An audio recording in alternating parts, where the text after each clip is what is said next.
qui va te voir, qui va dire, frère, ma soeur, qu'est-ce que tu as comme diplôme? Non, j'ai tel diplôme. J'ai remarqué depuis fort longtemps que dans ce quartier, tu souffres. Je te vois marcher, toujours soucieux, toujours soucieuse. Mais aujourd'hui, je voudrais te demander exactement ce que tu fais parce que je veux t'aider. Dieu m'a dit de t'aider. Donne-moi ton dossier. Dieu parle sur mon père, s'il vous plaît.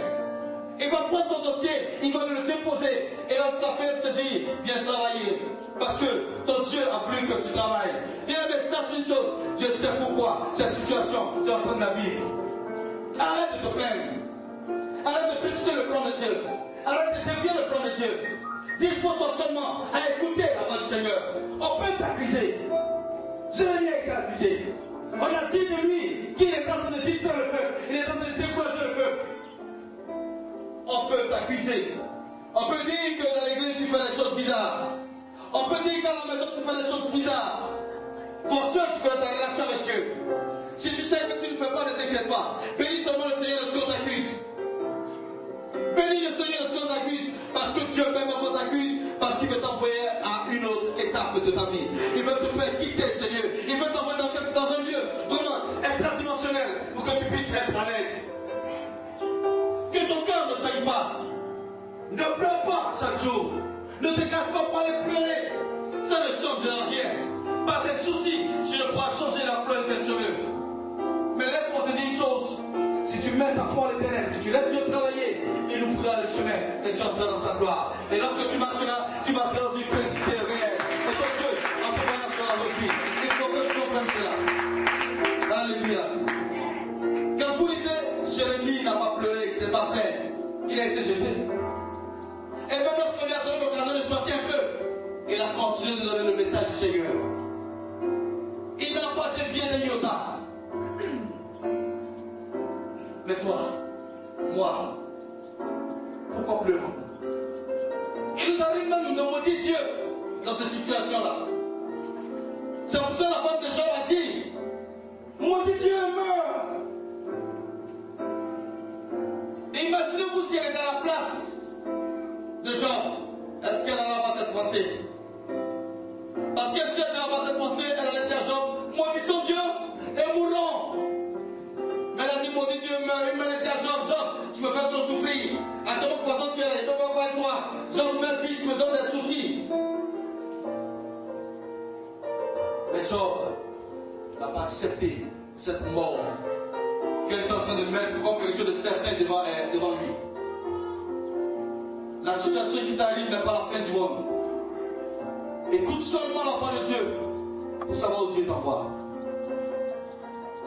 Je suis en train de prier, je dis au Seigneur, tu me dis que le peuple sera béni et que le peuple est béni. Je ne vois pas cette bénédiction se matérialiser. Pourquoi? C'est le ridicule de Dieu qui sauve. Ils sont peut-être descendus dans le méandre, mais ils seront aussi positionnés au firmament.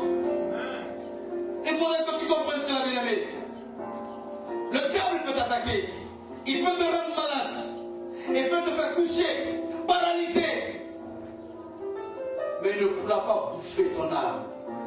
Parce que de là, quand le Seigneur va te relever, tu marcheras plus vite qu'avant. Parce que tu vas le dépasser lui-même. Il sera vraiment époustouflé de ce qui sera en train de se produire dans ta vie. C'est un metteur en scène professionnel. Il ne peut que vendre le film. Ce sont les allusions. Ce sont des visions du futur que le diable projette au-devant de nous. Lorsque nous les prenons comme des choses du présent, ça agit dans notre vie. Vous savez ce qu'on appelle un mirage. Lorsque par exemple il fait très chaud et que vous regardez sur le goudron, vous avez l'impression qu'il y a de l'eau. Mais vous vous rapprochez, vous vous rendez compte qu'il n'y a point d'eau. Pourquoi? C'est un mirage. Regardez les gens qui conduisent la voiture, ils voient un serpent qui traverse la route, ils soulèvent les pieds dans la voiture. Parce qu'ils ont conçu dans leur esprit que le serpent va les mordre.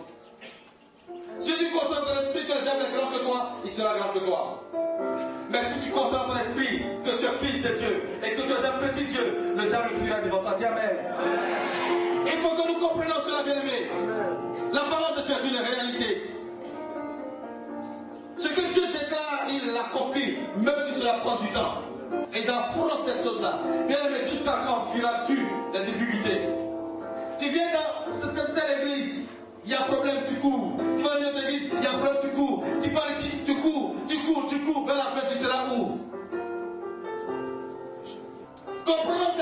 bien-aimés, je crois que je vous ai rendu le témoignage ici. J'avais terriblement peur des serpents. Terriblement. Et là où nous étions, sur le premier champ,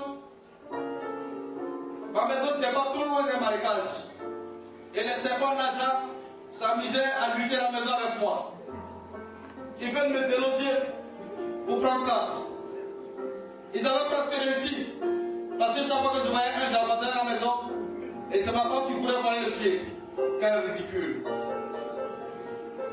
Et je pars prêcher un jour l'évangile.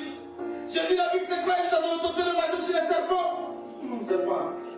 Et les scorpions. J'ai prêché, mais sans pourtant vivre le message va dans mon cœur. Il dit, Dieu lui aussi. Allez, va dire, c'est pas un scorpion. C'est Diallo imprimé. Donc, regardant tous ces événements, je suis rentré à la maison, je dis, tout à l'heure, tu as prêché, voilà, il faut comment. Elle dit, ah, pourquoi vous savez, non? Il dit, bon, au revoir. Je suis rentré prendre un tas de chaînes. Seigneur, fortifie-moi. Parce qu'il faut que je tue un serpent. Bien aimé, il y a des prières qu'il ne faut pas faire. Le troisième du cas, il est fini. C'est comme si une voix me disait, sors du salon. Je vais sur la terrasse. Passe sur le côté droit. Je suis allé. Tourne encore. Parce que la terrasse était bien grande. Et j'avais planté des fleurs dans la cour. Il dit, regarde au sol. Je regarde. J'ai vu une trace de lutte. Et j'ai vu une grosse grenouille morte. Et j'ai vu une trace qui partait. Sincèrement, la trace te dit, il ne faut pas faire rien. Et la voix me dit, tu as prié, aujourd'hui, nous verrons. À midi, tu le sortiras. Je suis allé m'asseoir au salon. Ma grande soeur venait bien me voir. Elle parle. Je ne comprends rien. Parce que je pense à midi. Et à midi, le Seigneur, sans que je le sache, a permis que je sorte. Après, j'étais assis, elle sortait et dit, voilà un serpent. J'étais à l'intérieur, je me fuis, il m'a dit, il m'a dit. Je cours, je sors devant le serpent. Et j'ai commencé à sauter. Oh, le serpent est loin. Je suis sur la trace de au sol. Où il est? Après, je suis en train de reculer maintenant. Et tu me vois, mais un serpent nageant d'une dimension incroyable. Je me suis arrêté un moment, j'ai regardé le serpent, j'ai dit, il faut que je le tue. Et c'est comme si quelqu'un m'a poussé vers le serpent. Oh, c'était difficile. Serpent encore pris devant moi. Serpent, tu cours. Je suis derrière. Et elle est rentrée dans une petite boutique que j'avais créée. Il y avait des carreaux là-bas, et je suis entré d'aller se mettre derrière les carreaux. On a couru, on l'a tué. Où elle lui a dit, oh. Donc je n'ai pas respecté ce que j'avais demandé au Seigneur. Le même jour, au soir, je suis allé m'étendre. Et ma femme avait voyagé, je suis allé me coucher. Et vous voyez, dans les maisons d'aujourd'hui, il y a un WC et une douche au milieu pour les visiteurs. Donc on avait des filles spirituelles et des garçons aussi. Il y a une des filles qui est allée aux toilettes. Elle s'est lavée. Et puis on m'a entendu, papa! Donc moi j'ai quitté la chambre, j'ouvre. J'ai dit, mais qu'est-ce qu'il y a? De toute façon, elle a crié, c'est comme si elle avait la mort. J'ouvre et j'ai dit, mais qu'est-ce qui se passe? Elle est dans la douche. Là pour moi, c'est quelqu'un qui est sûrement venu dans la douche de Dieu les tuer. Donc j'ouvre la douche, j'ouvre le cou. Il n'y a personne. Je lui dis, il y a quoi dit près du seau? Près du seau, il n'y a pas l'homme qui a taille du seau. Quand il a regardé comme ça, on dirait que c'est le même serpent qu'ils ont soulevé pour les jeter dans la zone. J'ai refermé la porte. Seigneur, fortifie-moi. Fortifie-moi. Et je suis sorti, j'ai pris un bois. Je suis revenu, j'ai ouvert, je suis rentré. Il dit, c'est ma délivrance ou jamais. Et quand j'ai tapé le seau, il voulait sortir pour se lever. J'ai pu mettre le bois au niveau de sa gorge. Et j'ai appuyé jusqu'à ce que ça transperce. J'ai pris le temps de le tuer. Je suis ressorti, imaginez ma démarche. Ça, c'est vous qui mettez ça dans le film.